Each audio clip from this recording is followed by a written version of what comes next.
Hello students, welcome back to my channel. कैसे हो आप सब? उम्मीद करते हो बेटा सभी अच्छे होंगे और अपना ख्याल भी रख रहे होंगे।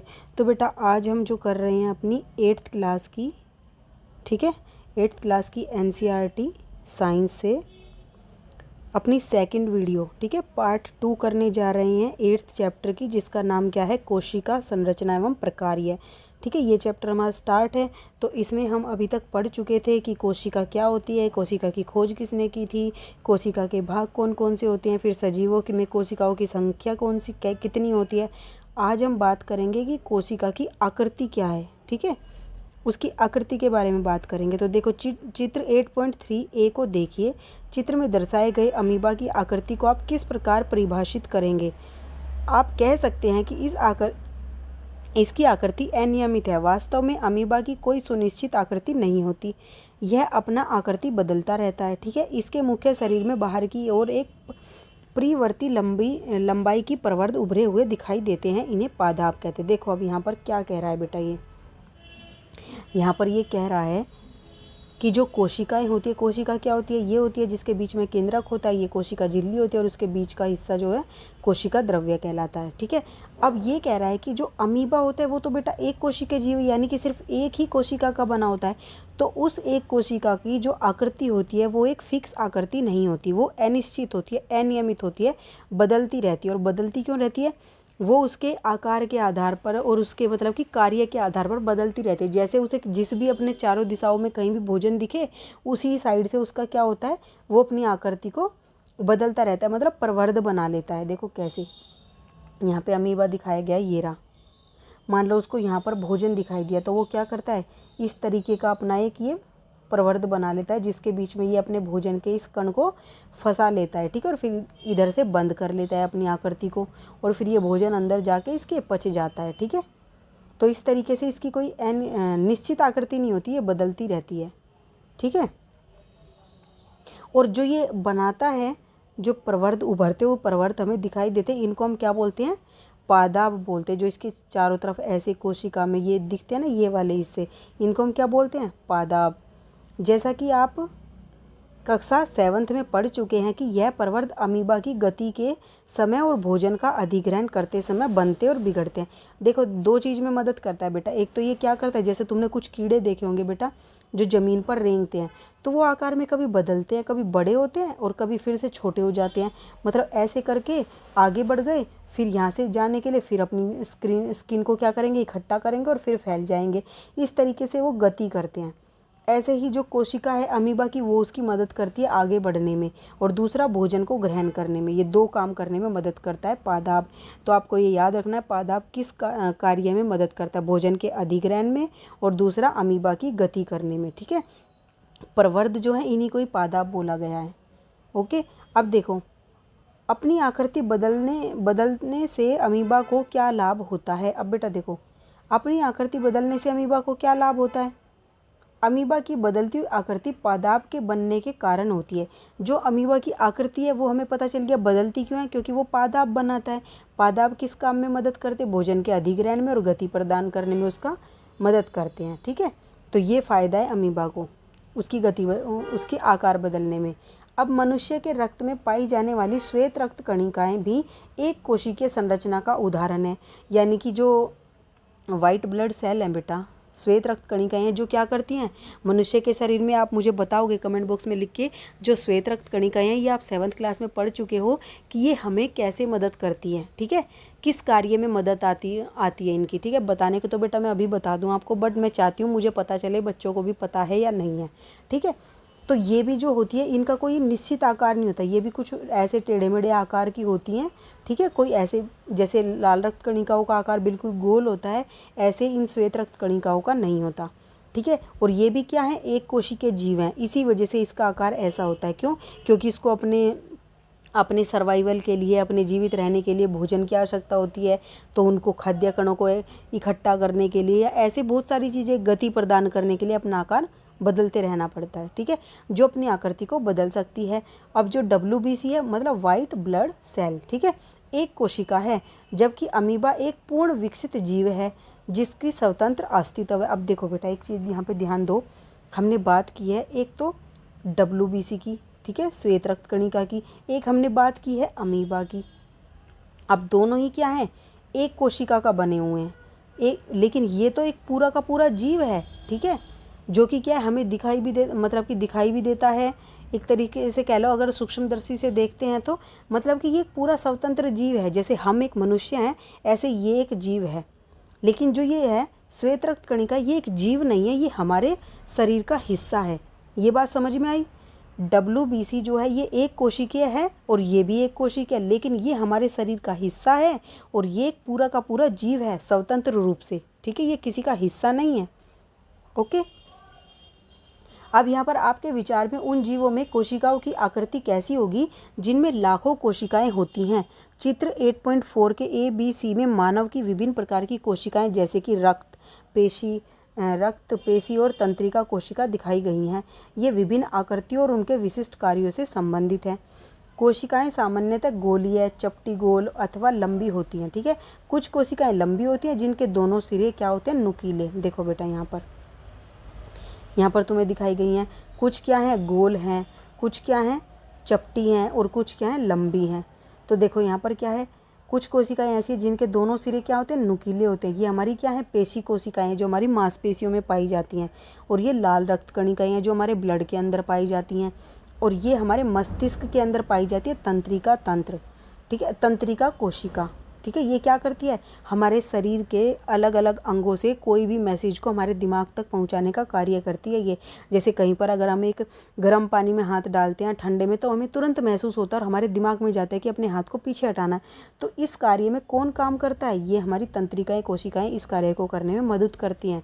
ये हमारे मैसेज को दिमाग तक पहुँचाती है कि अपने हाथ को पीछे हटाओ, और ये इतनी तेज़ी से होता है कि हमें पता ही नहीं चलता, ठीक है। तो ये हमारे अलग अलग कार्य करते हैं और कार्य के आधार पर क्या होती हैं, इनके आकार होते हैं।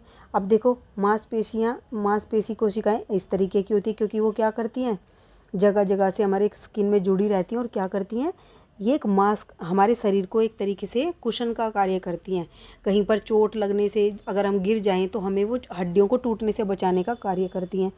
ये लंबी होती हैं आकार में, क्यों, क्योंकि बेटा ये क्या होती है, पूरे शरीर से मैसेज को लेकर जाती है हमारे मस्तिष्क तक, तो ये लंबी होती हैं, ठीक है। और ये हमारे ब्लड के अंदर होती हैं, ठीक है। तो ये क्या होती हैं, क्या नाम है, गोल आकार की होती हैं। ओके, इनके कार्य के आधार पर ये इस तरीके की बनी हुई हैं। अब यहाँ पर देखो, क्या आप अनुमान लगा सकते हैं कि कोशिकाओं का कौन सा भाग इसे आकृति प्रदान करता है। कोशिका के विभिन्न संघटक एक झिल्ली द्वारा परिबद्ध होते हैं, यानी कि चारों तरफ से घिरे होते हैं। अब आपसे बोला गया है कि जो ये आकृति है कोशिका की ऐसी, वो कौन सा कोशिका का भाग है जो उसको ये आकृति प्रदान करता है। तो यह झिल्ली पौधा और जंतुओं की कोशिकाओं को आकृति प्रदान करती है।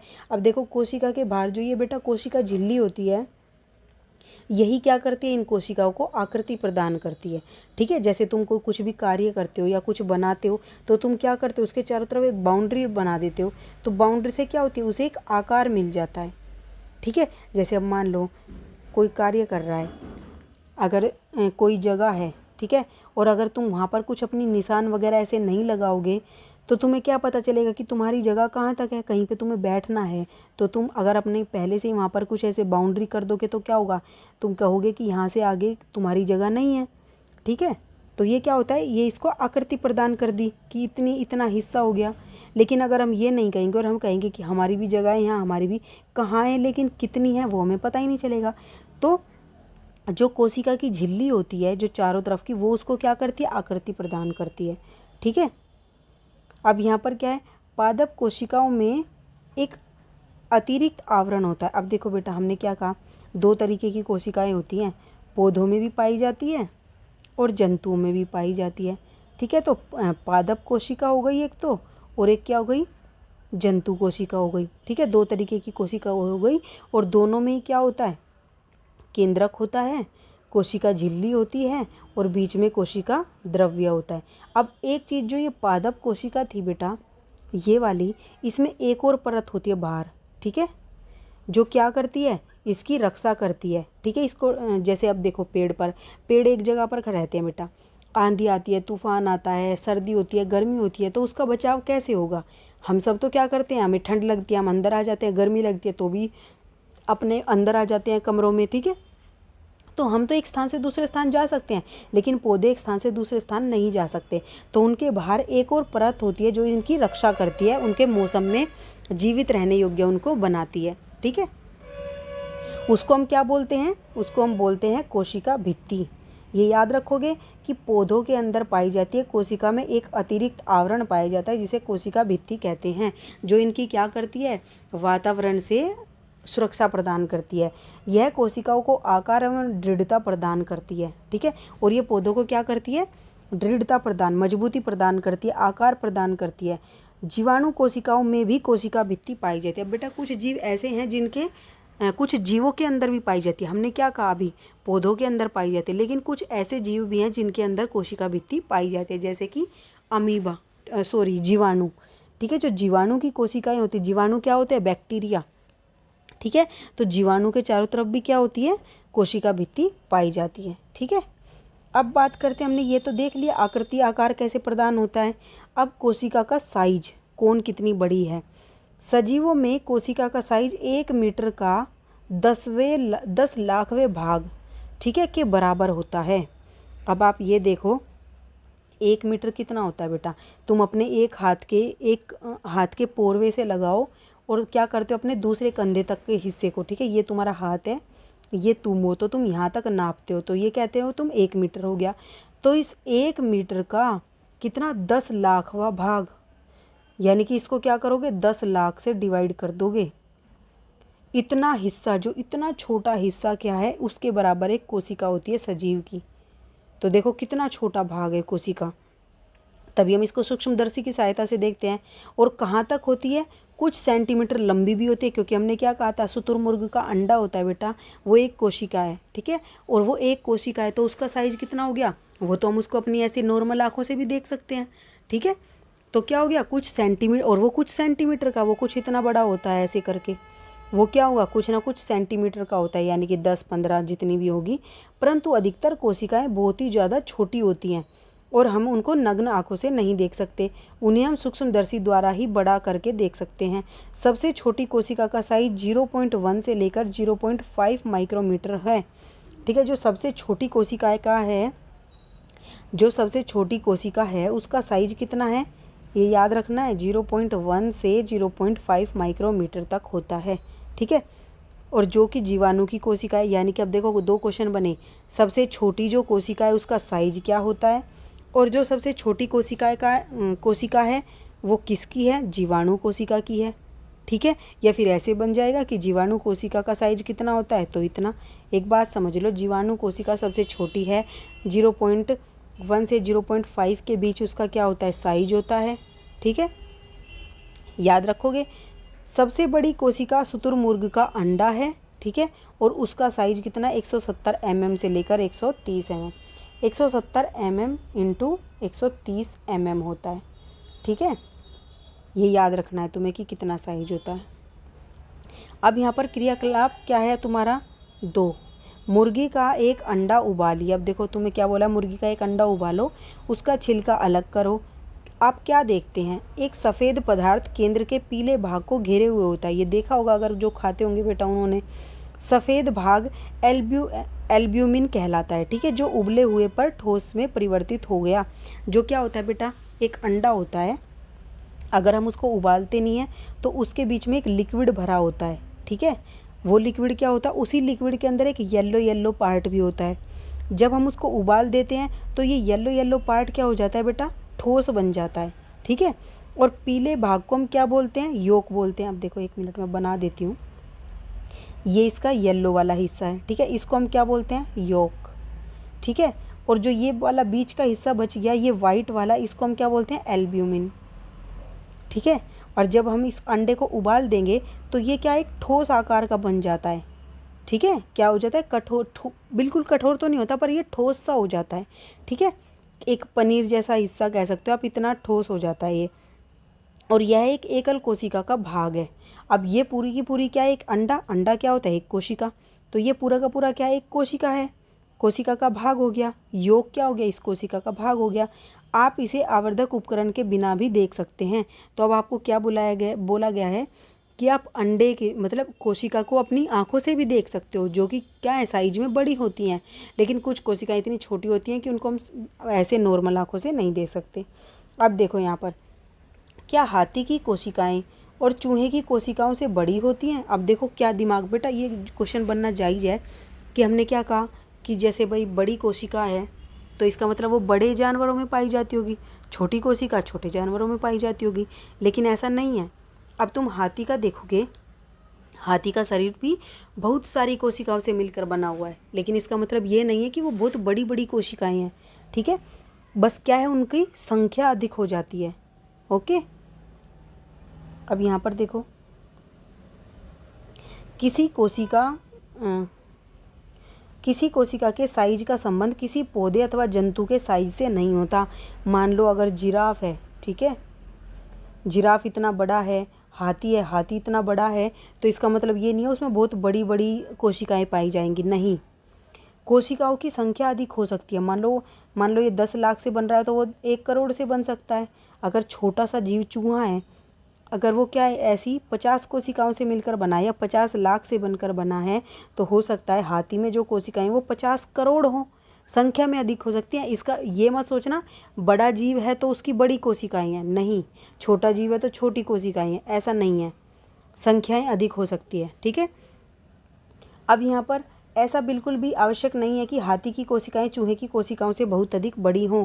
कोशिका के साइज का संबंध उसके कार्य से है, मतलब कोशिकाओं का साइज कितना होगा वो उसके कार्य करने की क्षमता पर डिपेंड करता है कि वो क्या कार्य करेगा। वो किस जीव के अंदर है वो इस चीज़ पर डिपेंड नहीं करेगा, ध्यान रखना।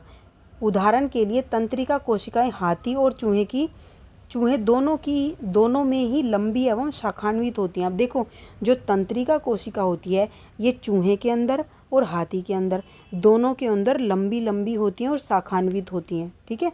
शाखान्वित मतलब उनके इस तरीके से शाखाएं निकली होती हैं, ठीक है। वह संदेश के स्थानांतरण का कार्य करती है। अभी मैंने बताया था कि ये क्या करती हैं, हमारे पूरे शरीर से क्या करती हैं, मैसेज को लेके जाती हैं हमारे शरीर में, कहीं पर भी चोट लग जाए, कुछ भी हो जाए, हमारे मस्तिष्क तक, ठीक है।